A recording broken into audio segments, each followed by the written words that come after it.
내 자식의 집은 부모가 들어가면 안 되는 성역이었다. 여러분, 자식 집 현관 비밀번호.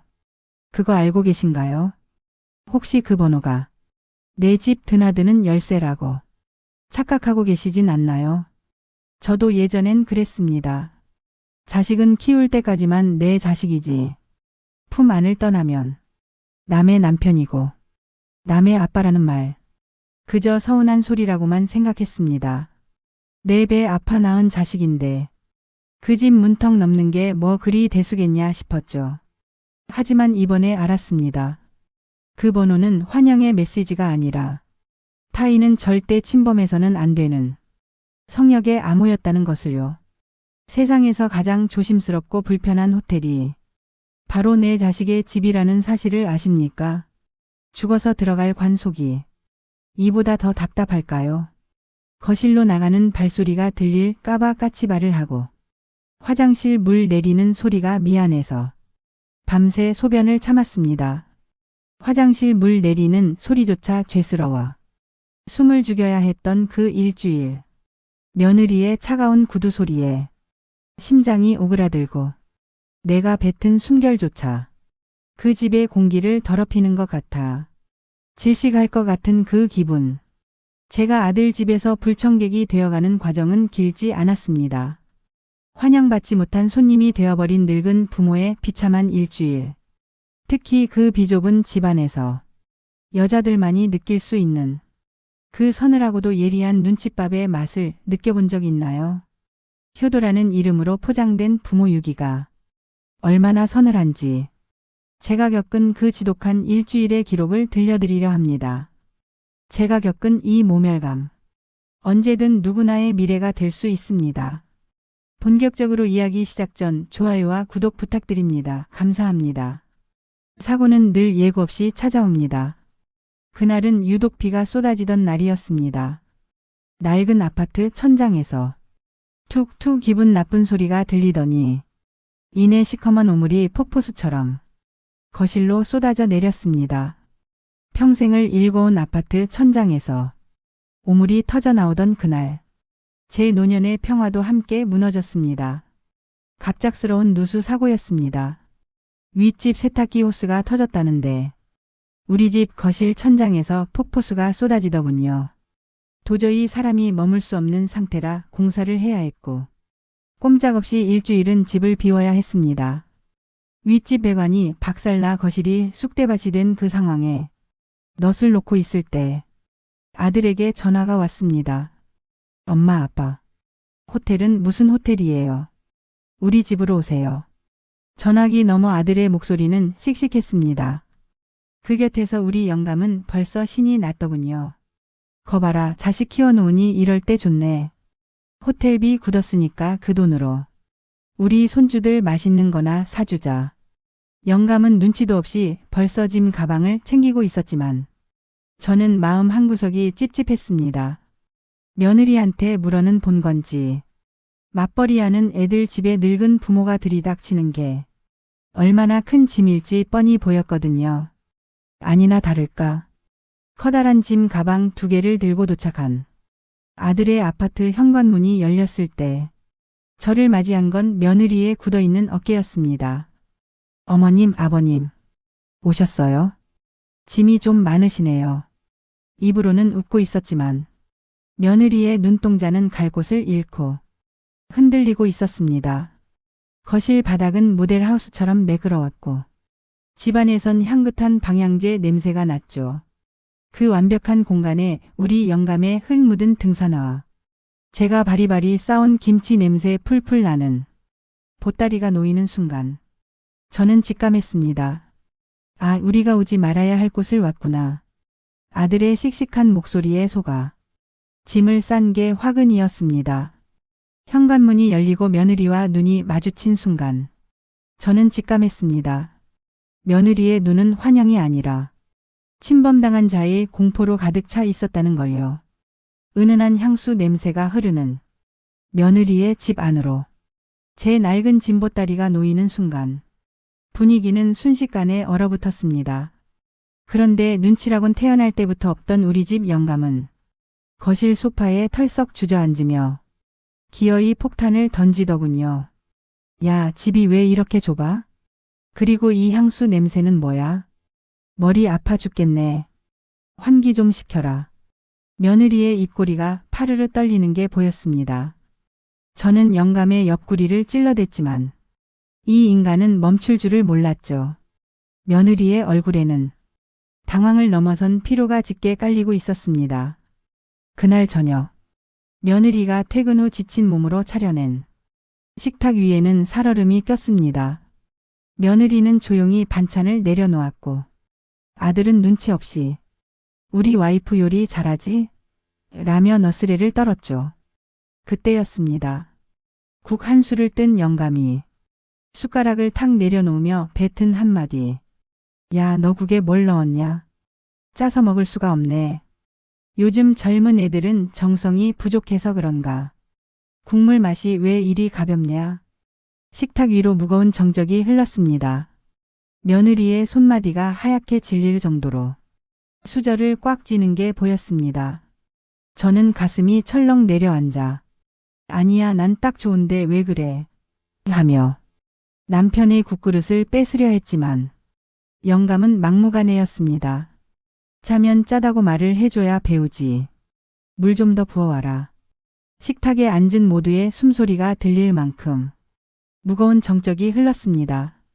며느리는 대답 없이 일어나 주방으로 향했습니다. 그런데 주방에서 들려온 건 물 붓는 소리가 아니라 싱크대의 그릇을 거칠게 내동댕이 치는 챙그랑 소리였습니다. 아들은 그제야 뭔가 이상한지 제 눈치를 보며 아빠 적당히 좀 해. 라고 기어가는 소리로 말했죠. 저는 입안의 밥알이 모래알처럼 씹혀 도저히 삼킬 수가 없었습니다. 지옥은 밤이 되자 본격적으로 시작되었습니다. 아들이 내준 작은 손님방에 누웠는데 사방이 꽉 막힌 벽처럼 느껴졌습니다. 옆방에서는 사춘기 손주 녀석이 헤드셋을 낀 채 게임을 하는지 고함치는 소리가 들려왔고 거실에서 며느리의 날 선 목소리가 벽을 타고 제 귀로 파고들었습니다. 미쳤어? 왜 나랑 상의도 없이 모셔와? 아버님 저러시는 거 한두 번이야. 나 오늘 회사에서 깨지고 와서 집에서 좀 쉬고 싶다고. 조금만 참아. 아빠가 원래 입이 좀 험해서 그래. 참긴 뭘 참아. 당신 부모지 내 부모야. 화장실 가기도 무서워 죽겠어. 냄새 난단 말이야. 냄새 난다는 그 한마디에 제 가슴은 도려내진 듯 아팠습니다. 옆에서 코를 골며 잠든 영감이 원망스러워 눈물조차 나오지 않더군요. 그때 화장실이 너무나 급했지만 저는 도저히 문을 열 수 없었습니다. 그 문을 여는 순간 저는 그들에게 악취나는 불청개 그 이상도 이하도 아닐 테니까요. 저는 그날 밤 칠흑 같은 어둠 속에서 처음으로 자식의 집이 세상에서 가장 먼 곳임을 깨달았습니다. 생전 처음으로 자식의 집에서 집으로 돌아가고 싶다며 울었습니다. 하지만 갈 집은 이미 오물로 가득 찼고 이곳 역시 제가 머물 곳은 없었습니다. 저는 캄캄한 천장을 보며 생각했습니다. 겨우 일주일인데 이 일주일이 1년보다 길 것 같구나. 다음 날 아침 일찌감치 눈이 떠졌습니다. 가슴이 답답해 옆에서 코를 골며 자는 남편을 깨웠습니다. 영감, 우리 그냥 오늘이라도 짐 싸서 근처 여관이라도 가요. 애들 눈치 보여서 내가 숨을 못 쉬겠어. 어제 며느리 화내는 거 못 들었어? 그러자 남편은 짜증 섞인 투로 몸을 휙 돌렸습니다. 당신은 왜 그렇게 예민해? 자식 집인데 뭐 어때서? 국이 짜면 짜다, 집이 좁으면 좁다. 말도 못해? 당신이 그러니까 애들이 더 우습게 보는 거야. 난 몰라, 당신 알아서 해. 남편은 세수도 하는 둥 마는 둥 하더니 옷을 주워 입었습니다. 나 친구들 만나서 한잔하고 올 테니까 저녁엔 찾지 마. 이 좁아터진 집구석에 있으면 나도 명 짧아질 것 같으니까. 남편은 현관문을 쾅 닫고 나가버렸습니다. 아침부터 밤까지 남편은 집 밖으로 돌아다니며 술기운을 빌려 현실을 피했습니다. 홀로 남겨진 거실. 며느리의 서늘한 눈빛과 아들의 비겁한 한숨, 그리고 손주들의 닫힌 방문 사이에서 저는 갈 곳을 잃었습니다. 텅 빈 거실에서 제가 할 수 있는 건 며느리가 싫어할까봐 제가 앉았던 소파 자리를 손바닥으로 연신 펴내는 일뿐이었습니다. 남편이 술을 마시러 나간 뒤 저는 집안의 감도는 그 서늘한 공기를 견디다 못해 퇴근하는 아들을 아파트 단지 입구에서 기다렸습니다. 저 멀리 어깨를 축 늘어뜨린 채 걸어오는 아들의 모습이 보이더군요. 예전에는 제법 늠름해 보이던 그 어깨가 오늘따라 왜 그렇게 작고 가냘퍼 보이던지 가슴 한구석이 아릿해졌습니다. 아들, 잠깐 엄마랑 얘기 좀 할까? 근처 조용한 공원 벤치에 앉았습니다. 찬바람이 불었지만 집안의 그 숨막히는 정적보다는 차라리 살을 에이는 이 바람이 더 편안하게 느껴졌습니다. 아들은 한참 동안 말이 없다가 제 손을 꼭 잡더군요. 엄마, 내가 진짜 미안해. 원래 저런 애 아닌 거 알잖아요. 요즘 회사 일도 힘들고 애들 공부 때문에 예민해서 그래요. 아들의 목소리에는 물기가 서려 있었습니다. 아들은 제 눈을 마주치지 못했습니다. 그건 단순히 미안함 때문이 아니라 제 부모를 지키지 못하는 자신의 무능함에 대한 수치심이었을 겁니다. 저는 아들의 손을 다독이며 말했습니다. 안다, 내가 왜 모르겠니? 너도 중간에서 얼마나 힘들겠어. 엄마가 눈치가 없었다. 일주일이면 끝날 줄 알고 덥석 온 게 잘못이었지. 엄마가 미안해, 아들. 아들은 결국 고개를 숙이고 어깨를 들썩였습니다. 내가 잘할게요, 엄마. 내가 잘 설득해 볼게요, 라는 아들의 말은 사실 저를 안심시키기 위한 말이 아니라 자기 자신을 향한 절규처럼 들렸습니다. 다음 날 저녁, 온 가족이 모인 자리에서 저는 어렵게 입을 뗐습니다. 거실 탁자 위에 놓인 찻잔의 온기가 다 식어갈 때쯤이었죠. 며느라, 아들아. 내가 생각해보니 내일부터는 근처 호텔에 가서 지내는 게 좋겠다. 영감도 답답해하고 나도 이래저래 볼일 보기가 거기가 더 편할 것 같아서 그래. 제 말이 떨어지기가 무섭게 거실 구석에서 텔레비전을 보던 남편이 버럭 소리를 질렀습니다. 당신 미쳤어? 호텔이라니. 이 금쪽 같은 돈을 왜 길바닥에 버려? 자식 집 놔두고 호텔 가는 부모가 세상에 어디 있어? 너희들 엄마가 이런 말 하게 할래? 남편의 무신경한 호통에 며느리의 얼굴이 순식간에 일그러졌습니다. 찻잔을 탁자에 신경질적으로 내려놓으며 차갑게 내뱉었습니다. 아버님, 지금 제가 나가라고 눈치 준다고 생각하시는 거예요. 제가 언제 나가시라고 했나요? 어머님이 가신다고 하니까 저만 또 나쁜 사람 만드시네요. 제가 이 집에서 얼마나 숨죽이고 사는지 정말 모르시겠어요? 여보, 말이 너무 심하잖아. 아들이 소리를 높였지만 며느리는 멈추지 않았습니다. 심해? 뭐가 심한데? 아버님은 주방 살림 간섭하시지. 어머님은 계속 제 눈치 보시지. 나 정말 미칠 것 같아. 차라리 내가 나갈게, 내가. 며느리의 목소리는 울부짖음으로 변했습니다. 아들은 아들대로, 며느리는 며느리대로 서로를 향해 날 선 말들을 쏟아냈습니다. 남편은 자식 키워봐야 소용없다는 말만 앵무새처럼 반복하며 거실을 아수라장으로 만들었죠. 저는 그 아수라장 한복판에서 제가 평생 지켜온 가족이라는 성벽이 얼마나 모래성처럼 허무하게 무너지는지를 그저 멍하니 바라볼 뿐이었습니다. 그러나 완강하게 호텔은 안 된다는 남편의 말에 아들은 며느리를 설득하고 또 설득해 일주일만 있기로 결정했습니다. 그날 이후 며느리의 눈치는 대놓고 하는 욕보다 더 잔인하게 변했습니다. 제가 거실 소파에 잠시 앉았다 일어나면 며느리는 약속이라도 한 듯 돌기로 된 찍찍이를 들고 제가 앉았던 자리를 샅샅이 밀었습니다. 제가 흘린 머리카락 하나, 몸에서 떨어진 미세한 각질조차 참을 수 없다는 듯한 그 결벽적인 태도. 저는 그 모습에 모욕감을 느꼈지만 차마 입을 떼지 못하고 방으로 기어 들어갔습니다. 하루는 가만히 있으니 눈치만 보여서 애들 반찬이라도 만들어야겠다 싶었습니다. 손주들이라도 잘 먹이고 싶은 마음에 며느리 눈치를 보며 주방으로 스며들었습니다. 애들이 좋아하는 잔멸치를 볶아 달짝지근하게 졸여냈죠. 고소한 냄새가 온 집안에 퍼질 때쯤 씻고 나온 며느리가 주방으로 왔습니다. 어머님, 제가 말씀드렸잖아요. 애들 설탕 들어간 거 안 먹인다고요. 냉장고 문을 여는 것조차 검열의 대상이었습니다. 손주들 먹으라고 정성껏 묻혀놓은 나물 반찬도 며느리의 손에 의해 냉장고 가장 구석진 곳, 보이지 않는 곳으로 밀려났습니다. 대신 그 자리엔 며느리가 백화점에서 사온 수입 소스들이 줄을 맞춰 들어섰죠. 마치 보지 말아야 할 오물이라도 치우는 듯한 그 손길에 제 손때 묻은 프라이팬을 들고 서 있던 제 모습이 어찌나 초라하던지요.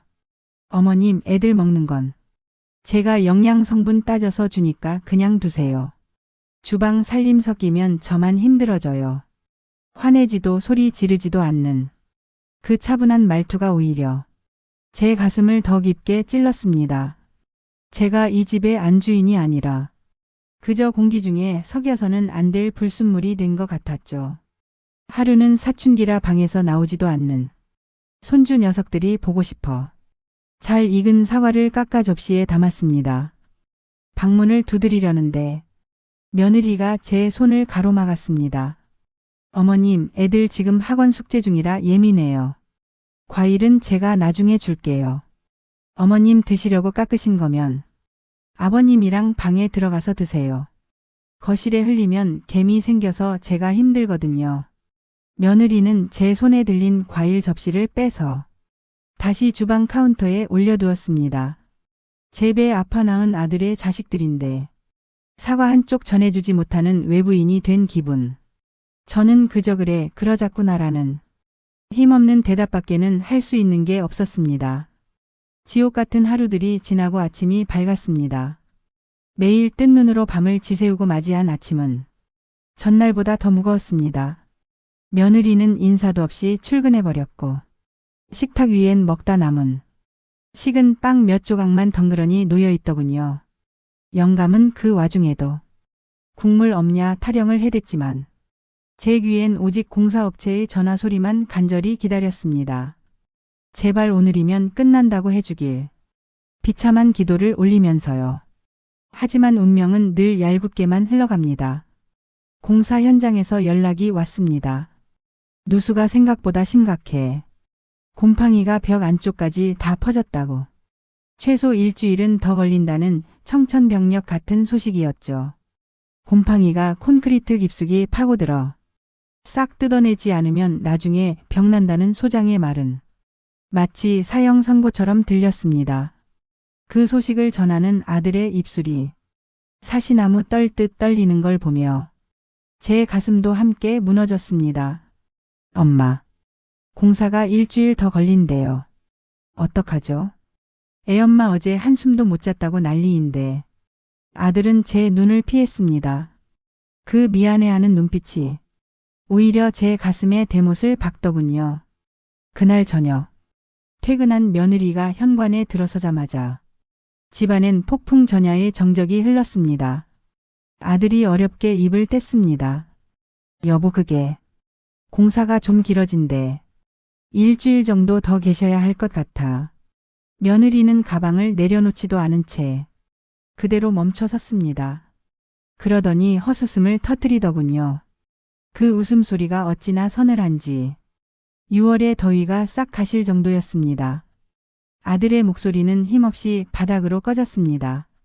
아들의 말을 들은 며느리는 인사도 없이 그대로 거실에 서서 우리를 빤히 쳐다봤습니다.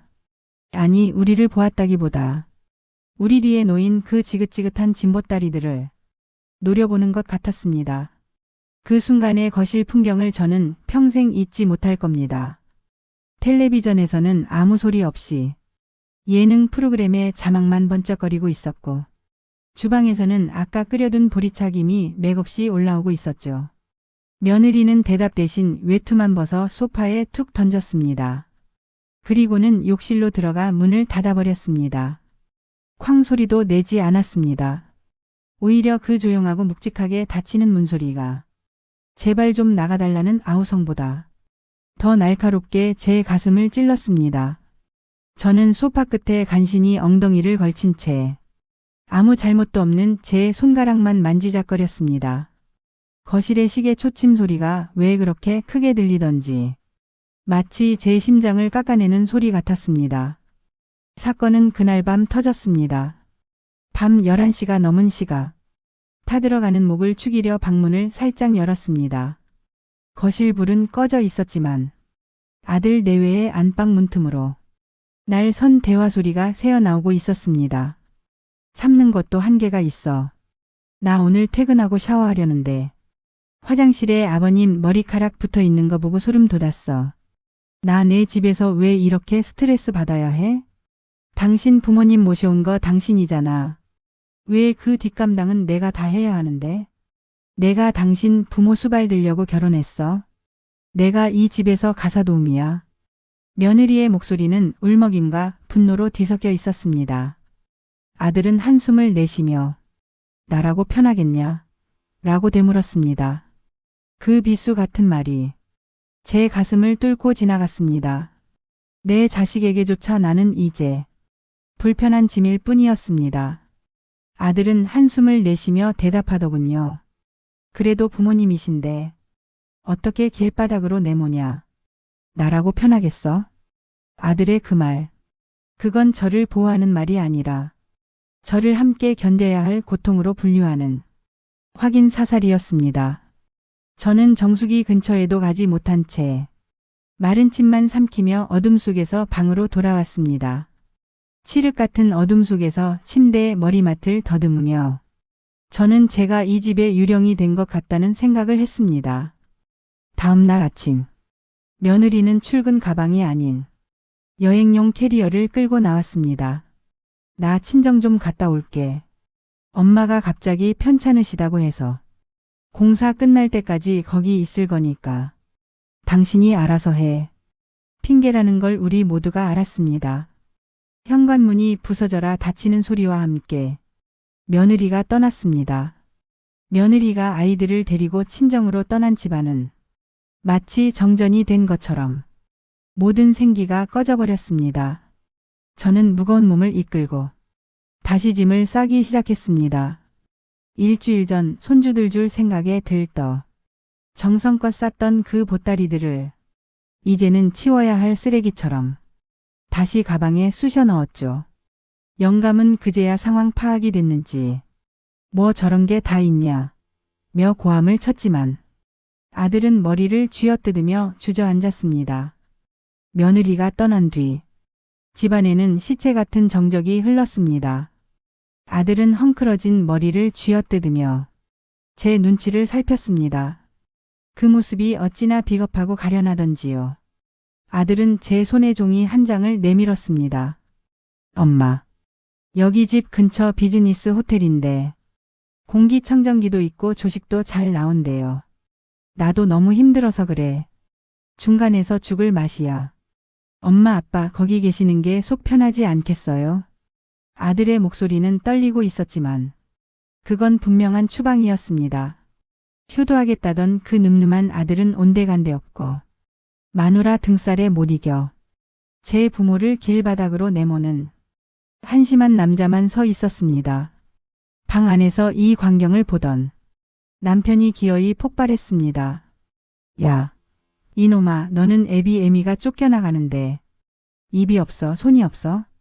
마누라가 저러고 나가면 붙잡든지 우리한테 미안하다고 무릎을 꿇든지 해야 할 거 아냐. 남편의 고함이 텅 빈 거실에 울려 퍼졌지만 아들은 베란다 창틀만 잡은 채 아무 말이 없었습니다. 저는 남편의 옷소매를 거칠게 잡아 끌었습니다. 제발 그만 좀 해요, 영감. 당신 그 입 때문에 며느리가 나간 거 몰라요. 우리가 여기 더 있으면 이 집 풍비박산 나는 꼴 보고 싶어서 그래요. 제 서슬퍼런 외침에 남편도 당황했는지 씩씩거리며 짐가방을 낚아챘습니다. 저는 말없이 짐을 쌌습니다.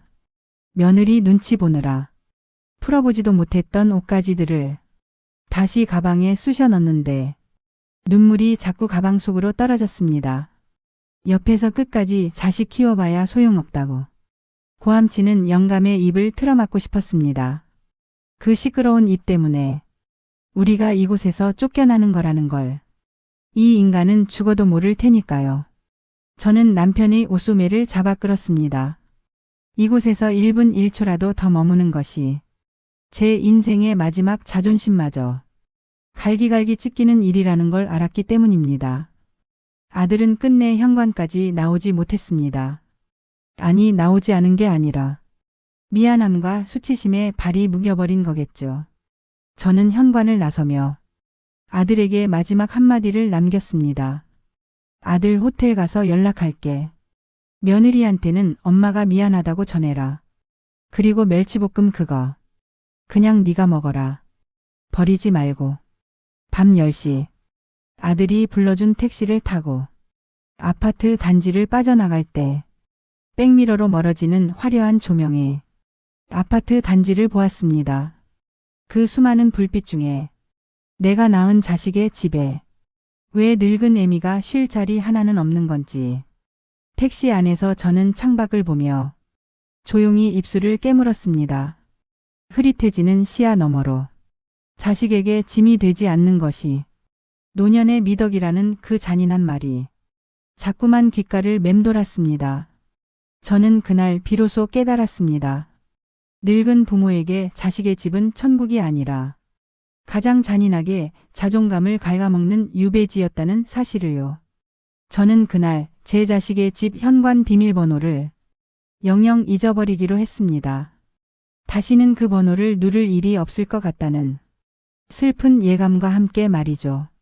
아들이 예약해준 호텔은 아파트에서 차로 10분 거리였습니다. 화려한 로비를 지나 비즈니스 호텔의 좁은 방 안으로 들어서는 순간 남편은 침대에 가방을 던지며 씩씩거렸습니다. 자식 놈 키워봐야 소용없다더니 내 평생 이런 수모는 처음이다. 내가 지들한테 어떻게 했는데. 남편의 투덜거림을 뒤로하고 저는 화장실로 들어갔습니다. 문을 잠그고 변기 위에 앉았을 때 말로 표현할 수 없는 기묘한 기분이 몰려왔습니다.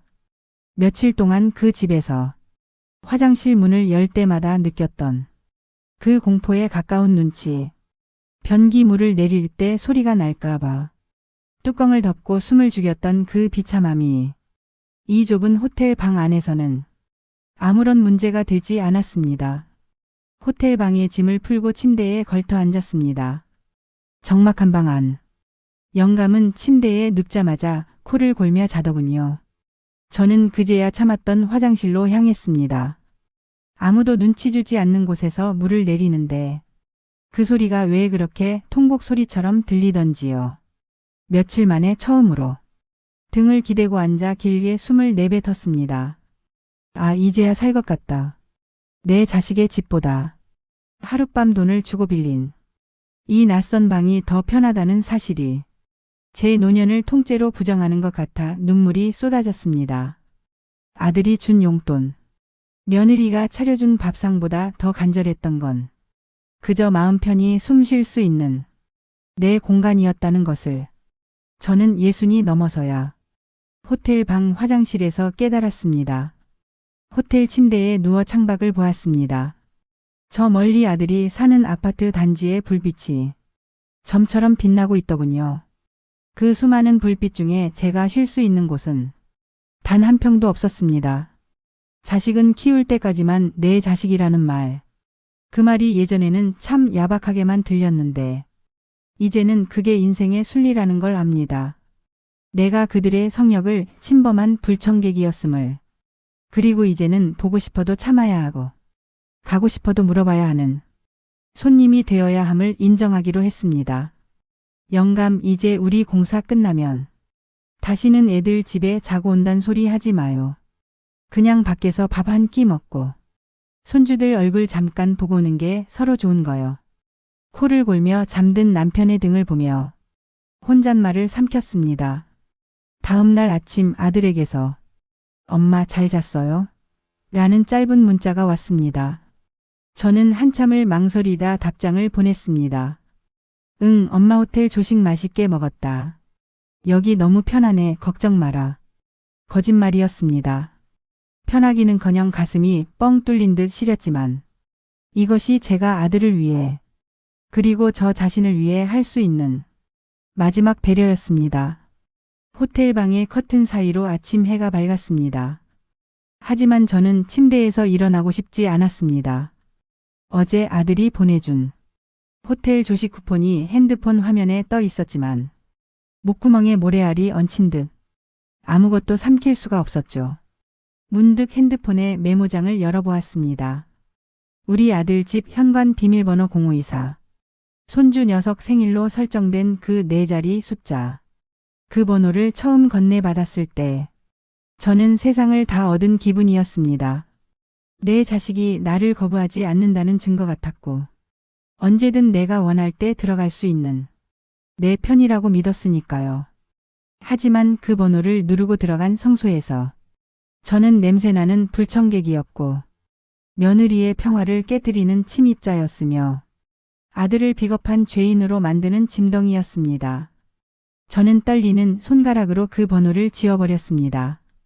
비밀번호를 지우는 순간 묘하게도 가슴 한구석이 뻥 뚫리면서도 시원한 바람이 지나가는 것 같더군요. 자식에게 모든 걸 내어주고 빈털터리가 된 우리 세대는 착각하며 삽니다. 내가 준 사랑이 나중에 내 노후의 티켓이 될 거라고요. 하지만 아닙니다. 우리가 준 건 그냥 준 것이고 자식의 집은 이제 더 이상 우리 집이 아닙니다. 호텔 화장실 거울 속에 비친 제 얼굴을 보았습니다.